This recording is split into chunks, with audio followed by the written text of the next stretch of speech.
나는 태도를 바꾸기로 했다. 태도를 점검해야 할 시간이 되었다.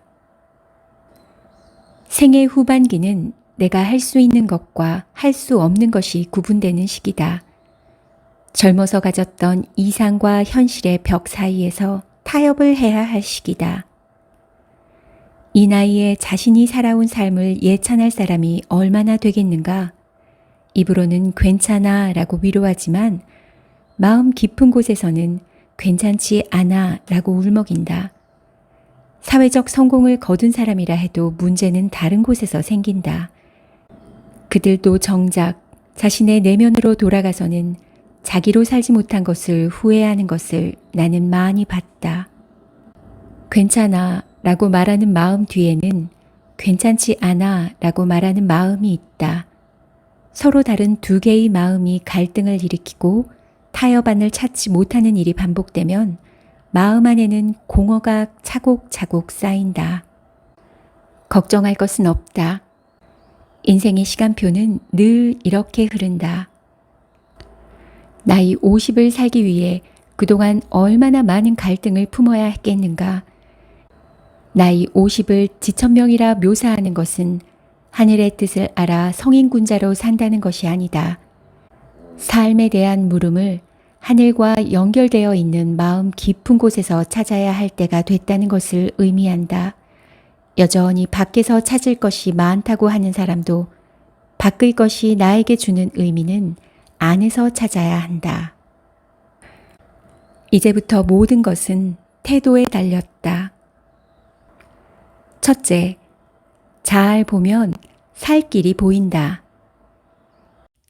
실직을 당하고 우울증에 걸린 사람이 대형 마트에 설치된 대형 크리스마스 트리를 말없이 보고 있었다. 그때였다. 어떤 젊은 부부가 딸아이와 함께 크리스마스 트리 앞에서 스마트폰으로 셀카를 찍고 있는 모습이 눈에 들어왔다. 구겨진 그의 얼굴이 펴지기 시작했다.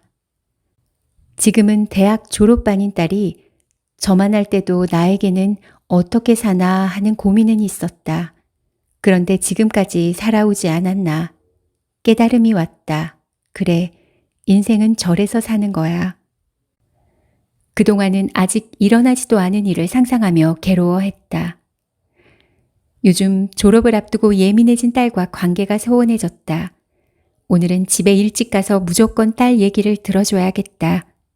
딸이 좋아하는 아이스크림을 사가야지. 나에게도 사랑할 사람이 있다는 생각이 들자 마음이 가벼워졌다.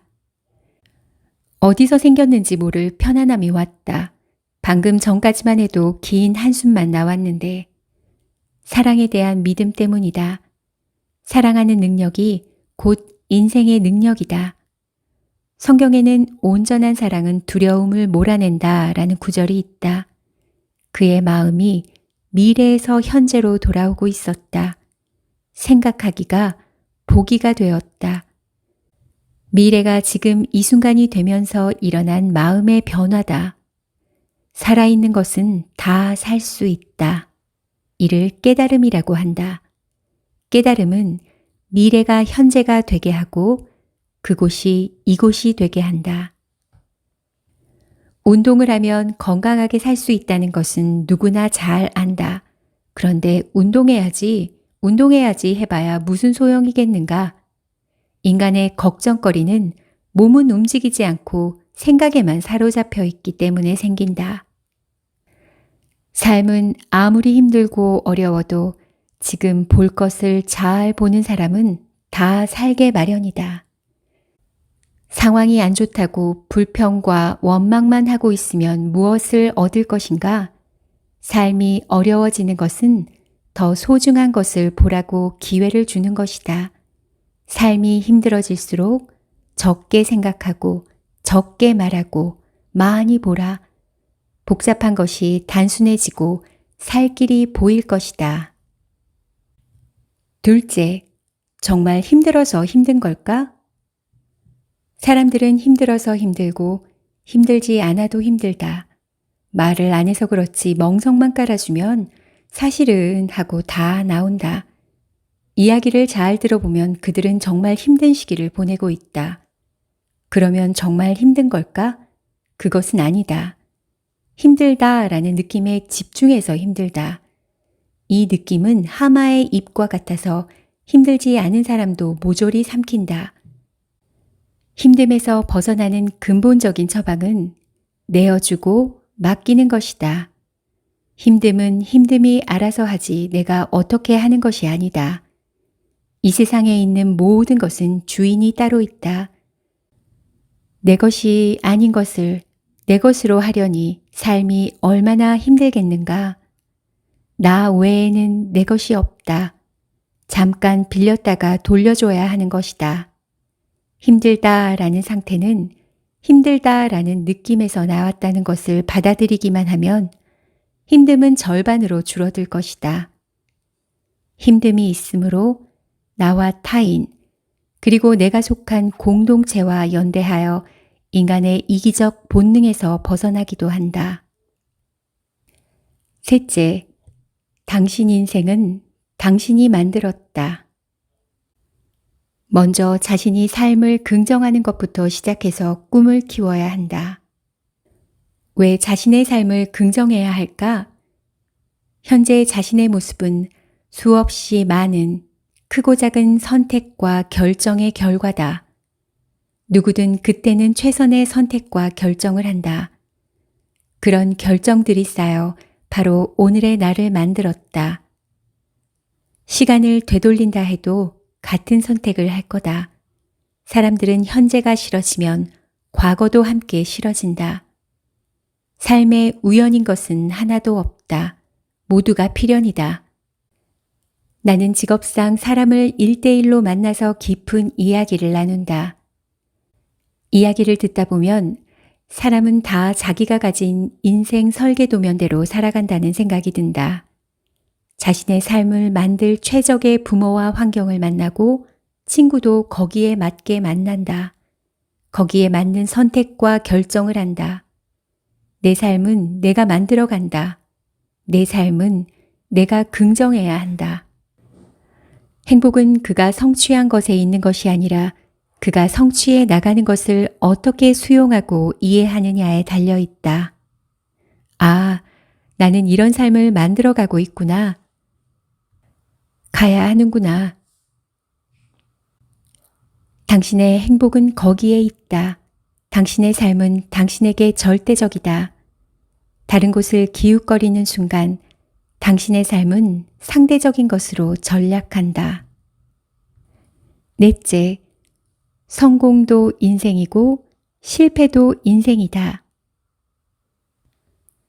우연히 라디오에서 들은 정보다. 최근 영국의 한 저널에 의하면 OECD 회원국 중에 한국의 우정결핍은 거의 바닥이라고 한다. 속을 터놓고 이야기할 친구가 없다는 것이다. 가장 큰 이유로 실패를 수용하지 않는 한국식 성공주의를 들었다. 그리고 한국은 최근에야 실패를 받아들이기 시작했다고 말했다. 한국은 정이 많은 민족이고 특히 우정을 중요시한다. 그런데 우정결핍 지수가 바닥이라니. 친구들 관계가 사회적 직분과 재력에 따라 서열이 정해진다. 성공담은 미담이고 실패담은 금원처럼 되었다. 해봐야 얻을 것이 없다는 것이다. 실패를 나누지 않는 우정은 우정이 아니다. 한국의 자살률은 영국의 5배에 달한다고 한다.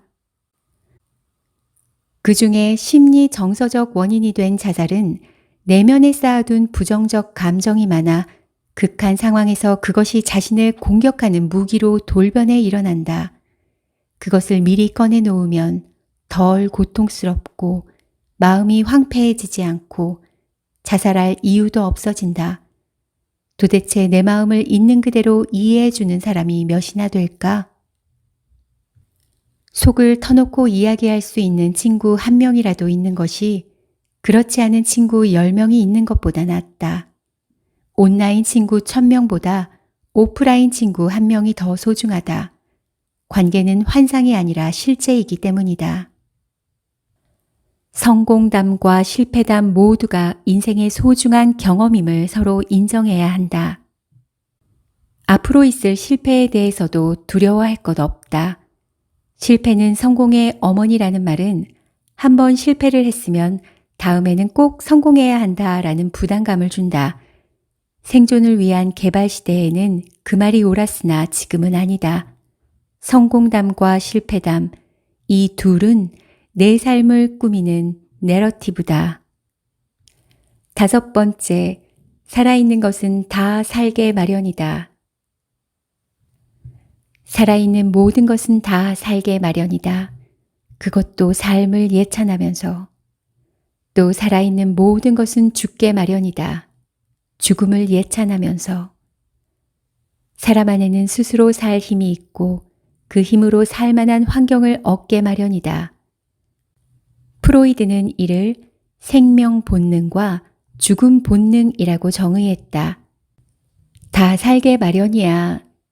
이 말은 시간과 공간을 초월한 진실이다. 지금 이 순간에 있는 것이면 충분하다. 있는 것을 보지 못하니 먼 곳을 보고 자신을 부족한 사람으로 만든다. 지금 살 때 필요한 것은 지금 다 가지고 있다.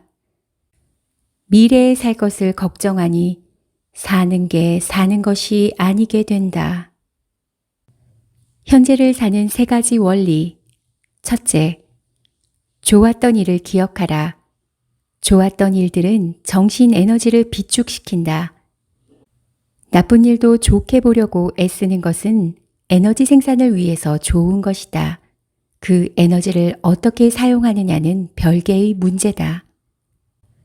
둘째, 가던 길을 멈추고 자신의 내면을 들여다보라. 누가 나를 이 괴로움에 건져내어 줄까 하는 독백은 무익하다. 그 누구는 당신이다. 불행은 그 일 자체에서 오는 것이 아니라 그 일에 대한 당신의 평가에서 온다. 자신을 불행과 동일시하지 말라. 불행은 삶을 다채롭고 역동적이게 한다. 당신은 불행으로부터 단단해질 것이고 불행이란 단지 불행하다고 느끼는 것뿐임을 알게 될 것이다. 셋째, 좋거나 나쁜 일에는 반드시 유효기간이 있다는 것을 명심하라. 풍랑이 지나면 바다는 다시 고요해진다. 인생의 고요함도 유효기간이 있는 법, 풍랑은 다시 찾아온다. 인생은 일생에 거쳐 이런 과정을 반복하는 것이다. 그러면서 단단해지고 풍랑을 타는 기술을 터득하게 될 것이다. 그때 비로소 세상을 사랑하는 지혜와 관조하는 여유도 생긴다. 풍랑이 없으면 지혜와 관조도 없다.